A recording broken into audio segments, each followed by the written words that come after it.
Pernah nggak sih kamu ngerasa kamu udah kerja keras tiap hari, berangkat pagi pulang malam, tapi hidup terasa gitu-gitu aja. Gaji naik, tapi tabungan tetap tipis. Rasanya kayak kamu ngejar sesuatu, tapi nggak tahu pasti apa yang dikejar.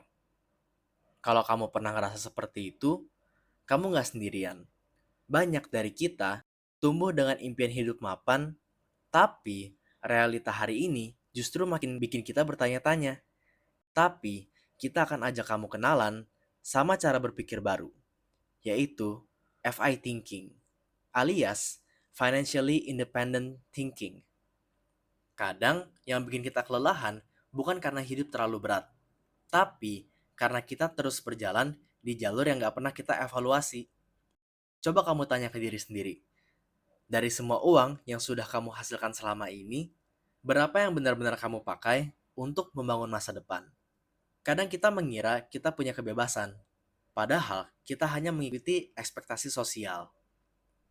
Makanya, orang dengan financial intelligence bukan orang yang paling kaya, tapi orang yang paling tahu apa yang mereka lakukan dengan uang mereka. Kebebasan finansial bukan berarti kamu berhenti kerja, jadi miliarder, atau hidup di villa mewah. Tapi kamu bisa bilang, aku kerja karena aku mau, bukan karena aku harus. Financial independence bukan kondisi instan, tapi itu bisa dicapai. Caranya dengan membangun penghasilan yang cukup untuk menutup kebutuhan hidupmu dan tanpa bergantung terus-menerus pada satu sumber penghasilan. Sekarang pertanyaannya, gimana caranya mulai? Gimana cara kita keluar dari autopilot dan mulai hidup dengan kesadaran? Langkah pertama, sadari bahwa kamu butuh peta baru. Bukan peta lama yang diwariskan dari zaman yang berbeda. Tapi, peta yang kamu gambar sendiri berdasarkan realita, impian, dan nilai hidupmu hari ini. Setelah itu, selaraskan caramu menghasilkan, menyimpan, dan membelanjakan uang dengan siapa dirimu yang sebenarnya. Karena uang itu hanyalah alat, nilailah dia berdasarkan arah, bukan jumlah. Dan terakhir, tetapkan tujuan, kapan kamu ingin punya kebebasan lebih.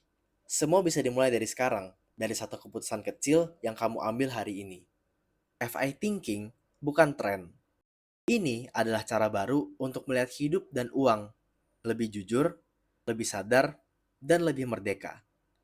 Ingat, perjalanan menuju kebebasan bukan soal siapa yang paling cepat, tapi soal siapa yang tetap sadar dan gak menyerah di tengah jalan.